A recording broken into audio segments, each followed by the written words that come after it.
እየተሰማ ያለው መረጃ እጅግ ድንጋጤን ፈጥሯል። የክራይስት አርሚ ዓለም አቀፍ ቤተክርስቲያን መስራችና ባለራዕይ ሆነው ነብይ እዩ ጩፋ በደቡብ አፍሪካ ባካሄደው ኮንፈረንስ ላይ የተፈጠረው ያልተጠበቀ ነገር ምንድነው? በዛሬው ዕለት የደረሰ መረጃ የሁላችንን ልብ የሰበረ አስደንጋጭ አጋጣሚ ነው። ነዋሪነቱ በደቡብ አፍሪካ ጆሃንስበርግ የነበረው ወንድማችን ተገሎ መገኘቱ ተሰማ።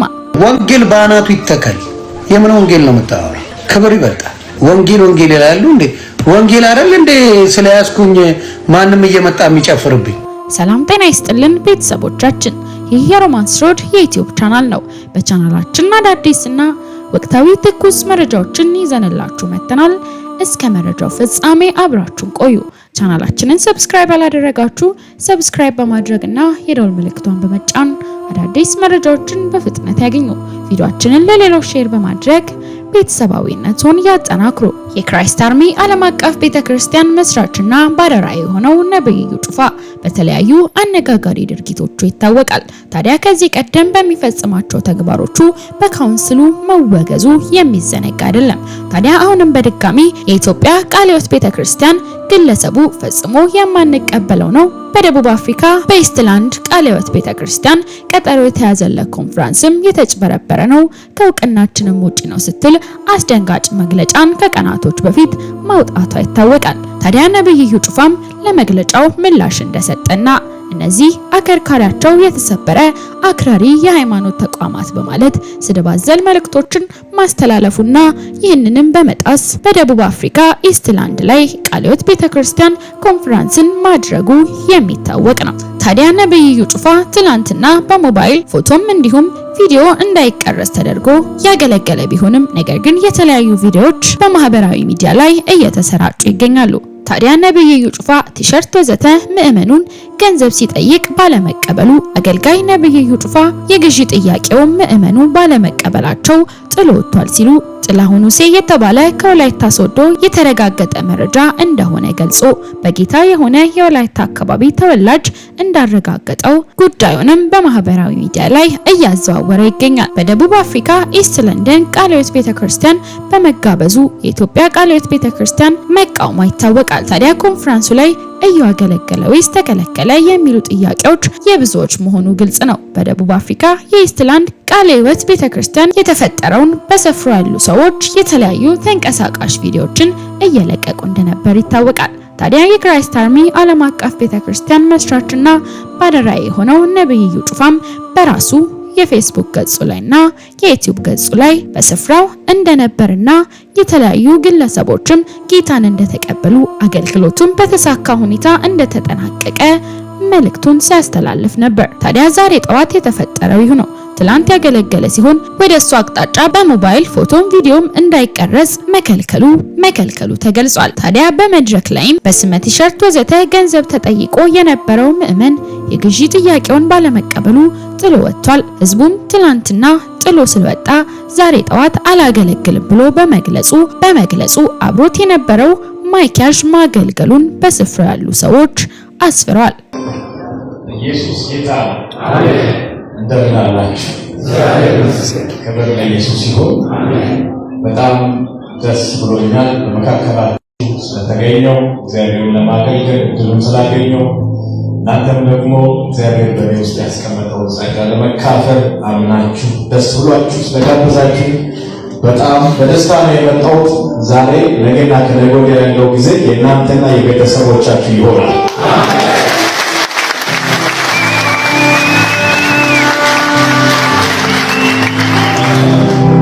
ወደዚህ ስፍራ ስመጣ እግዚአብሔር ልቤ ላይ ያስቀመጠው መልእክት አለ። የፕሮግራማችን የመጀመሪያ ቀን ላይ ነው የምንገኘው። ለመተዋወቅ ለመቀራረብ ያህል ጥቂት ነገር ለማለት ፈልጋለሁ። የማካፍለው የመጽሐፍ ቅዱስ ክፍል በዘፍጥረት ምዕራፍ 1 ቁጥር 3 ላይ ይሆናል። ዛሬ አጭር ደቂቃ ነው የምናገረው። አብረን እንጸልያለን። በኋላ ነገና ከነገ ወዲያ ግን እንደዚህ አይነት ጥበት በሌለበት ሰፋ ያለ ጊዜ ወስደን በሚገባ የምንጸልይበት ጊዜ እንደሚኖረን እርግጠኛ ነኝ። ጌታ ኢየሱስ ይባርካችሁ። መልእክትን ከማካፈል በፊት አንድ ነገር ባሳስባችሁ በጣም ደስ ይለኛል። ከብዙ አክብሮት ጋር ሩቅ ኪሎሜትር ወይም ደግሞ ብዙ ሺህ ማይል አቋርጬ ወደ ሳውዝ አፍሪካ ስለ ሲመጣ በዓላማ ነው። እናንተም ደግሞ ብዙ ነገር ቤት አስቀምጣችሁ ወደዚህ ስፍራ ስትመጡ አንድ ታርጌት አላችሁ ብዬ አምናለሁ። በዚህ ምሽት ከልጆቻችሁ ጋር ከስራ መልስ ቤት ውስጥ መቆየት ትችላላችሁ፣ ኦር ሰምዌር መሄድ ትችላላችሁ። ይህ ሁሉ ሚስ አድርጋችሁ ትታችሁ እዚህ የመጣችሁት የሆነ ጎል አስቀምጣችሁ ነውና ጎል ካለ በዛ ጎል ላይ ታርጌት ብታደርጉ ደስ ይለኛል። ወደ ሳውዝ አፍሪካ በሚመጣበት ጊዜ ብዙ ጊዜ የሚያጋጥመኝ ሁሉ ሰው ካሜራማን ሆኖ ይቀርጻል እና ቃል የሚሰማ እና ፕሊዝ እወዳችኋለሁ። በቃ ችግር የለም ያው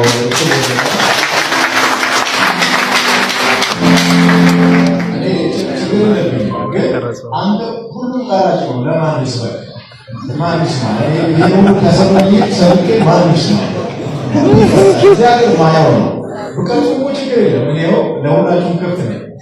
እንደወጣችሁ ክራሱ ነገር ግን ቃል የሚሰማ የለም። ፕሊዝ ለእናንተ የሚያስፈልጋችሁ ቃል ነው። አሁን እንኳን እየተናገርኩ እየቀረጻችሁ ያላችሁ ፕሊዝ ታርጌታችሁ በስፋት በጣም ደስ ይላል።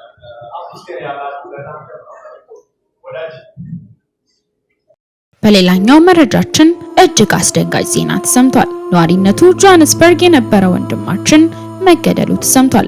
እጅግ የሚወደድና ታታሪ ትጉ ሰራተኛ ወጣት ፍልቅልቅ አቶ ሚልኪያስ አበበ የሶስት ልጆች አባትና የአንዲት ሚስት ባል ሲሆን በትላንትናው ዕለትም በቅጥረኞች ህይወቱ ልታልፍ ችላለች። በጆሃንስበርግ ከተማ ከስራ ሲመለስ ጠብቀው ህይወቱን የነጠቁት በርካታ ጥይቶች እላዩ ላይ በማርከፍከፍ በከፍተኛ ጭካኔ ህይወቱን ነጥቀውታል። ፈጣሪ በደቡብ አፍሪካ የሚኖሩ ዲያስፖራ ወንድምና እህቶቻችንን እንዲሁም መላው ቤተሰቡን በሀገር ውስጥና ከሀገር ውጭ ያሉትን ሁሉ ፈጣሪ መጽናናትን ይስጥልን። እንደዚህ አይነት ልብ ሰባሪ ዜናዎችን በተለያዩ ጊዜያቶች ብንሰማም ከጊዜ ወደ ጊዜ እየከፋ የመጣና እጅግ ጭካኔ ርህራሄ የሌለው በከፍተኛ እቅድ የሚደረግ የተደራጀ ህይወት መንጠቅ ነው። የዚህ መንስኤ ምን እንደሆነ ፈጣሪ በአደባባይ እስኪገልጽ ከሟች ቤተሰቦች ጎን በመቆም እንድታጽናኑና ፈጣሪ በዚህ ምድር እየፈሰሰ ያለውን ደም እንዲያወጣ እየተማጸናችሁ በልበ ቅንነት ሀዘንተኞችን እንድታጽናኑ ልናሳስብ እንወዳለን። ፈጣሪ ነፍስህን በአጸደ ገነት ያኖርልን።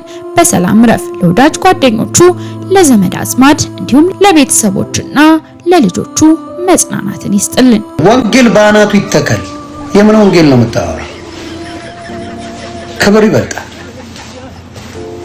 ወንጌል ወንጌል ይላሉ እንዴ? ወንጌል አይደል እንዴ? ስለያዝኩኝ ማንም እየመጣ የሚጨፍርብኝ ቀቅላችሁ ብሉት። ወንጌል ምን አባቱ ያደርግልኛል? በክብር ያልደራደርም። እኔ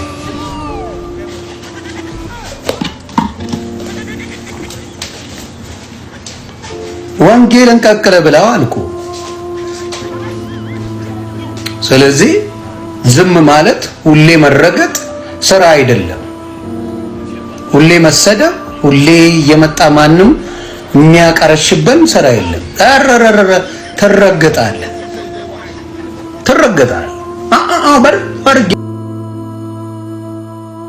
ወንጌል በአናቱ ይተከል። የምን ወንጌል ነው የምታወራው? ክብር ይበልጣል። ወንጌል ወንጌል ይላሉ እንዴ? ወንጌል አይደል እንዴ?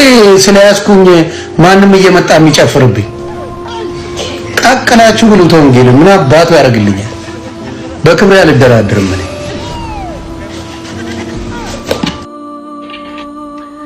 ሰላም እንዴት ናችሁ? እንግዲህ እንደሰማችሁት ነው አሁን ማህበራዊ ሚዲያ ላይ የሚመላለሰው የዮናስ ሙሉነህ የክሽፈት ታሪክ ነው።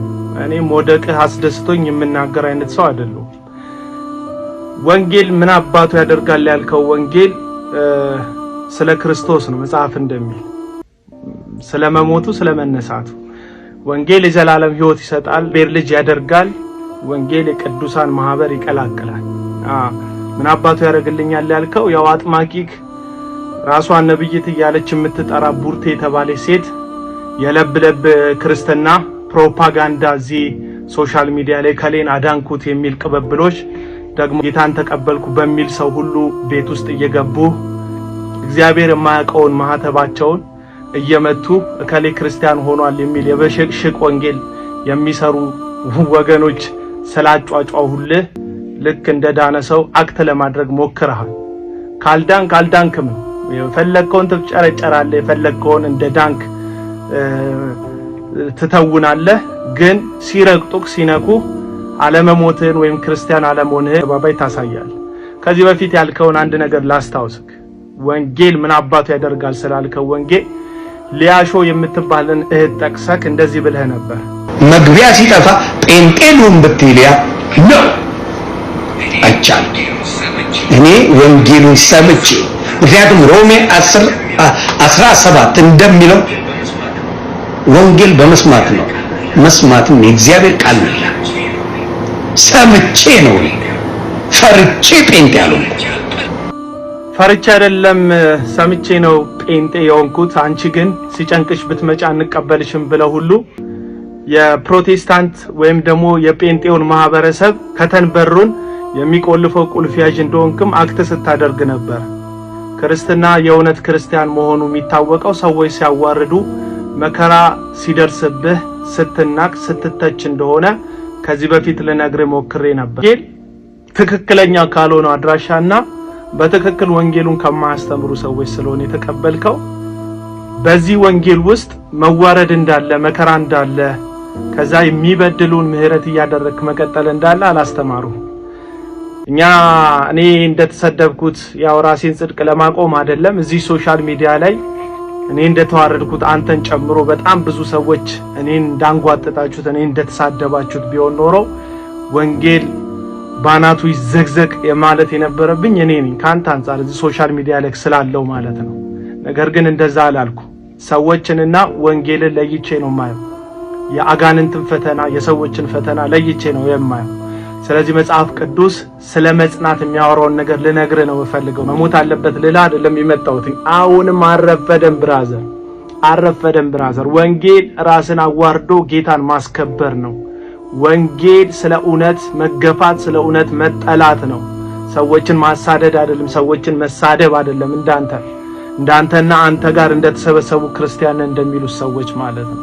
ስለዚህ ዮኒ ማኛ ወንጌል ባናቱ አይዘቀዘቅም። ወንጌል አንዴ በቀራንዮ መስቀል ላይ ሞቷል። የኃጢአትንና የሞትን ቀንበር እርግማን ሰብሯል። ይህ ወንጌል ደግሞ ስለ ኃጢአታችን ስለ በደላችን ስለ ሞተው ስለ ኢየሱስ ነው። የፈለከውን ያክል ብትናገር ልታዋርደው አትችልም። ምክንያቱም ወንጌል የቆመው የኢየሱስ ክርስቶስ ውርደት ላይ ስለሆነ በጥፊ መመታቱ በመከራና በመሞት ማለፉን ሞትን አሸንፎ ደግሞ መነሳቱን ላይ የሚያጠነጥን ስለ ክርስቶስ የሚናገር የምስራች ስለሆነ ወንጌል አንድ ጊዜ ነው ውርደት። አሁን ስለ ወንጌል እንዋረዳለን እንጂ ወንጌል አይዋረድም። ምክንያቱም ወንጌል ሊከብር ለዘላለም በአባቱ ቀኝ ተቀምጧል። ማንም ተነስቶ እንዳንተ ክፍት አፉን ስለከፈተ ስለተናገረ በፍጹም ወንጌል የሚዋረድበት ምክንያት የለም። ከእውነተኛው ምንጭ ያልቀዳ እውነተኛውን ወንጌል ያልሰማ ሰው የእውነት ዳነ ብለን ለማውራት ባንቸኩል ደስ ይለኛል። አሁንም አንተ የዳነ እውነትና ውስጥ ካለህ መመለስ የምትችልበት ይቅርታ የምትጠይቅበት